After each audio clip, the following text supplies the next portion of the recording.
Ang munisipalidad ng Cebuco ay mayroong lawak na 79,554 hectares. Mayroon itong 28 barangay at 18 rito ay coastal barangays. Ang haba ng coastline ay umaabot ng 58 kilometro. Ang agricultural land nito ay umaabot sa lawak na 8,411 hectare. Ang populasyon nito ay umaabot sa 36,049.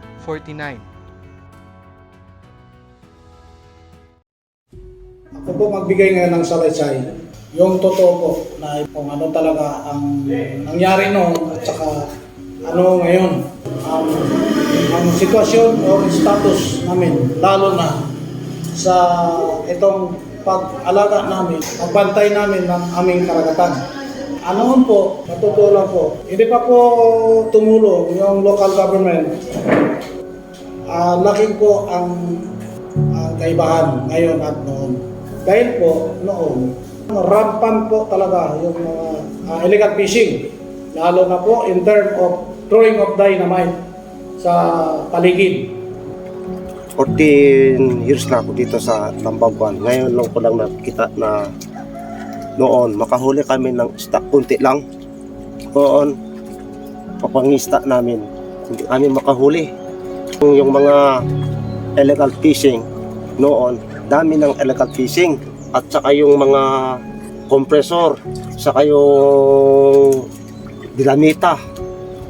Kasi noon po, parang punta ka ng dagat, mamimingwit. Wala kang kuha kahit magdamag ka na lang dyan. Dahil po, walang proteksyon, hindi po pinoprotektahan. Hindi ko naman pangsira sa ibang kapwa na kasamahan ko dito sa barangay na to. Kahit sa administration po nila noon, parang pinabayaan ako ang karagatan. Kaning mga struggles sa ato ang mga mangingisda in town, makaluoy kay nganuman sometimes nga kaning usahay ang mga porciner moadto gyud diri mangawat sa amo ang karagatan, among gyud gitabangan nga magtabang-tabang ang mga mananagat nga para dili ni mahutdan sa isda, especially sa amo ang munisipyo. Simula na dito na ako, tumayo ako bilang barangay captain. Ayaw ko po, hindi po ako pumayag yan na yung mga ganon sistema na lalo na yung illegal fishing. So sa time ko po, kinumplain ko po yon sa local government, lalo na kay Mayor Ventura. Sinabi ko po, yon isang problema ko sa barangay namin. So okay, sabi ni Mayor, magtulungan tayo. Tinanong po ako bilang Mayor ng Municipality of Cebuco. I reviewed the status of plans and programs, what was being implemented, provision of administration. Nakakalungkot tingnan dahil walang nakikitang sapat na programa sa agrikultura and fisheries. Dahil sa kailangan ng bawat coastal barangays, nakabuo din kami ng team leader Pantay Dagat upang makakatulong sa pagbabantay at maging lookout sa illegal fishing na pumapasok sa mga municipal waters. At saka lalo na ngayon, meron na rin mga personnel ng mga BIPAR na bibigay sa amin ng isa na rin tulong at saka yung lakas para supuin ang mga illegal fishing. Kaya kami din, nagkaroon kami ng interest, nagkaroon kami ng guts, nagkaroon kami ng tapang umarap sa mga illegal fishing, lalo ngayon ng bubumba. Sa ngayon, ang pamumuhay namin dito medyo maganda-ganda na dahil parang nawawala na ang mga illegal fishing dito sa amin. Tulad ng kompresor, sa ngayon wala na, yung bomba wala na rin dahil sa protection ng local government sa amin. So ngayon, wala naman yung mga illegal fishing, kaya makahuli kami ng malaki ng isda. dahil kay Mayor Ventura, protection niya dito sa barangay namin, reproteksyonan niya yung barangay namin, lalo na mga bantay dagat, tumulong din. Kaya medyo okay na yung lugar namin. Maraming salamat. Sa una, wala pa may gusto tayong bantay dagat. Bumasol mo dyan sa among lugar sa bintangan.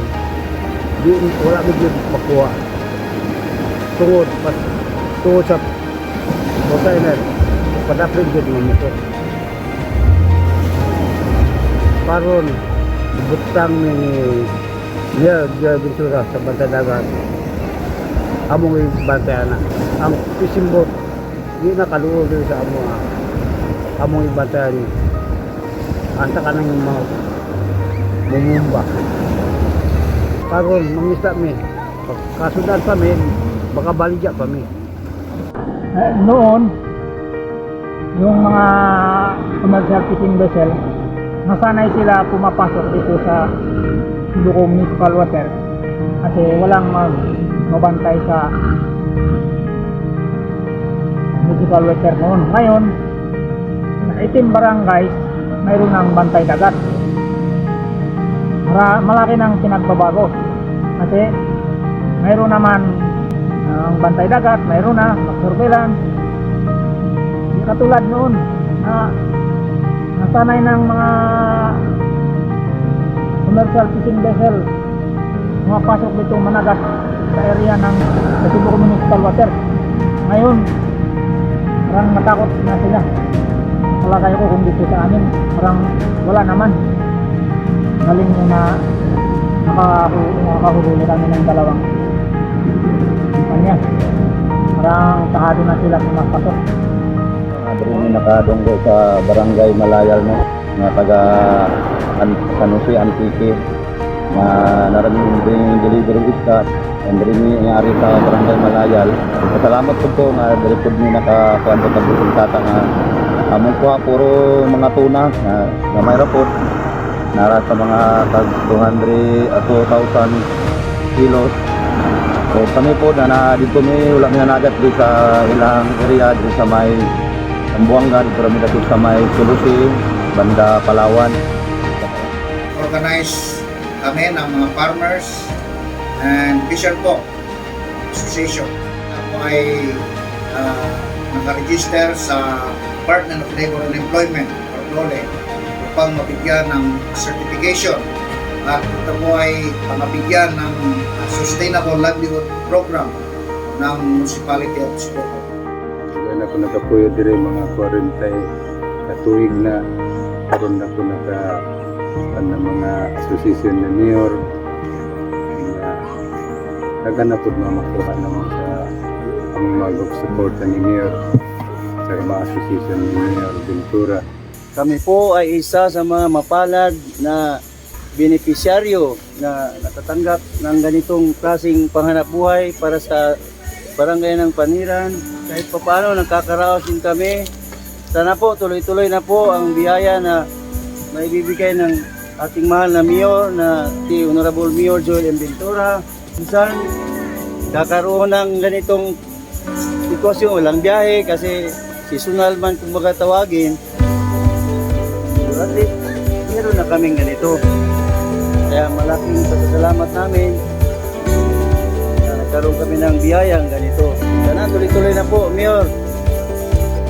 Livelihood intervention, mayroon kaming 17 units, ticket and motorized boat, Madcap, Pen, Kawit, Manuran, Ibo, fish activate device, 10 units, engine 6.5 horsepower, Ibo, and then fresh fish stores, project for fish vendors, fishing gear, and fisheries and accessories, trading project, food and fish processing and trading project.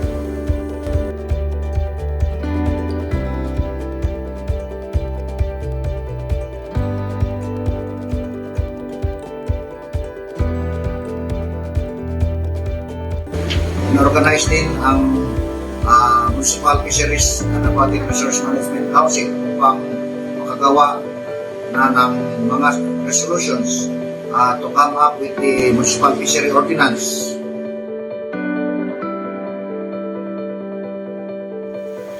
Sa akong isip o MPARMC, nakaibalo mi ang unsay among mga buhaton alang-alang sa mga implementation sa among PARMC.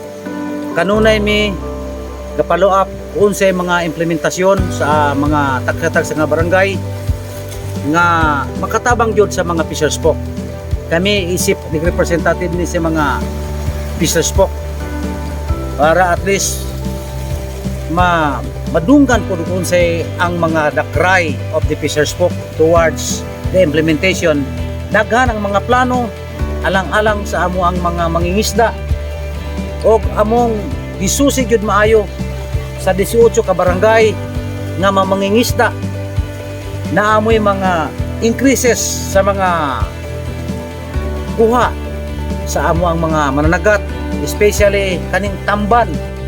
Sa season ng tamban, tonelada ang nahuhuli ng mga nangingisda. At ito po ay tinatransport pupuntang Zamboanga City sa Sardines Factory. At marami pang mga high value species na nanggagaling dito sa municipal waters ng Sibuko, tulad ng lapu-lapu, talakito, kabalyas, big eye shad, galunggong at yung mga tuna at marami pang iba. Na-improve din ang fish production dahil sa institutionalization na ang fishing law enforcement sa tulong ng Bureau of Fisheries and Aquatic Resources or BFAR. We also observe close season of in the ordinance of our municipal waters implemented by the regional Bureau of Fisheries and Aquatic Resources. Nag-coordinate din at humihingi kami ng technical assistance sa Zamboanga State College of Marine Sciences and Technology to conduct ECRA so that we can assess the status of corals and seagrasses in the area.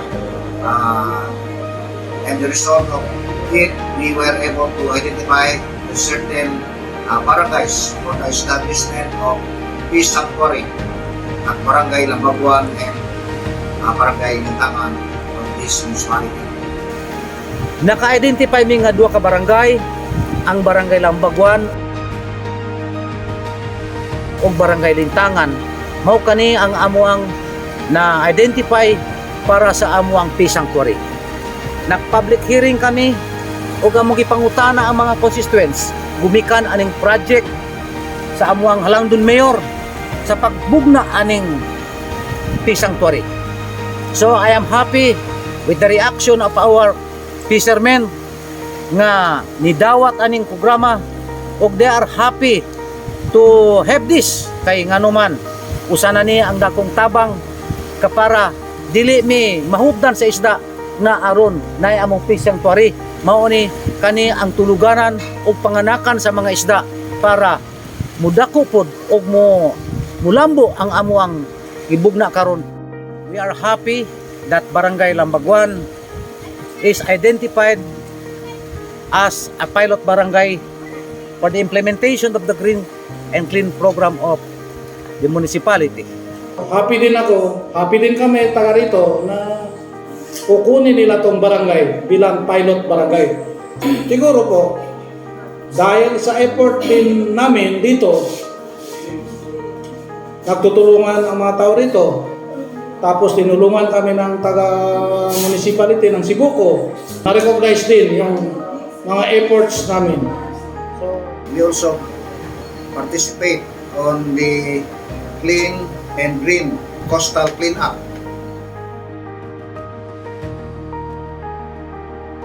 LGU continuously conducting coastal cleanup drive to the coastal barangays participated by the women sector, youth sector, Bantay Dagat, the PNP, the MDRMO, Mendro staff, and other employee in this municipality.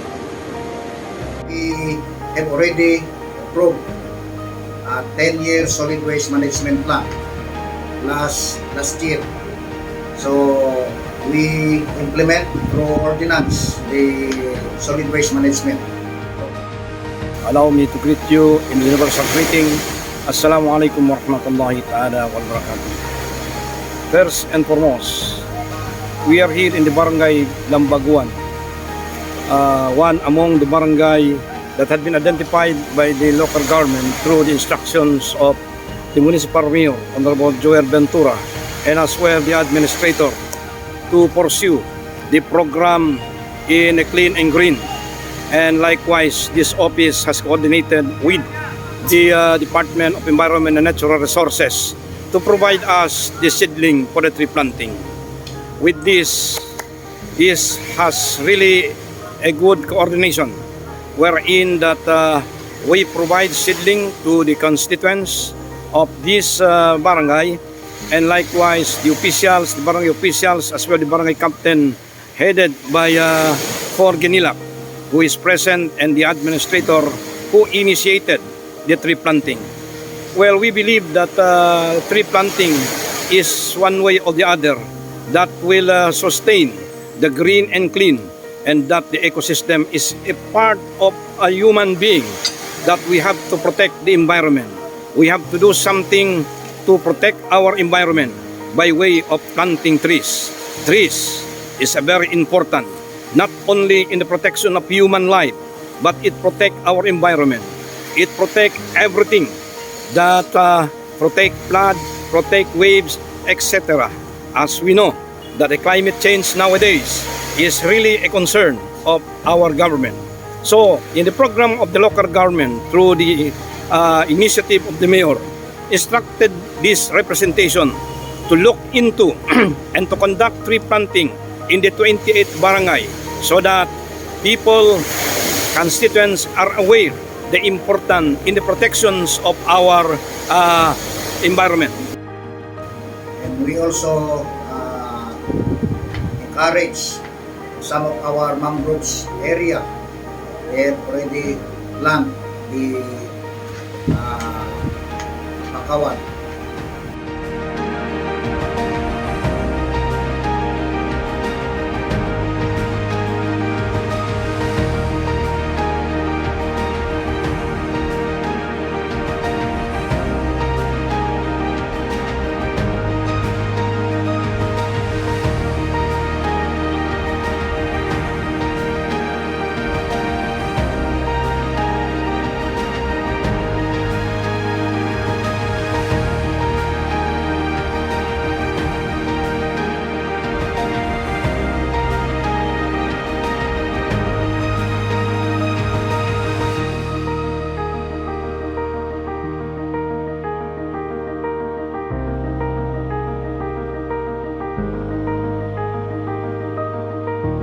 Napakalaking bagay, lalo na ang BIPAR to implement MMK program.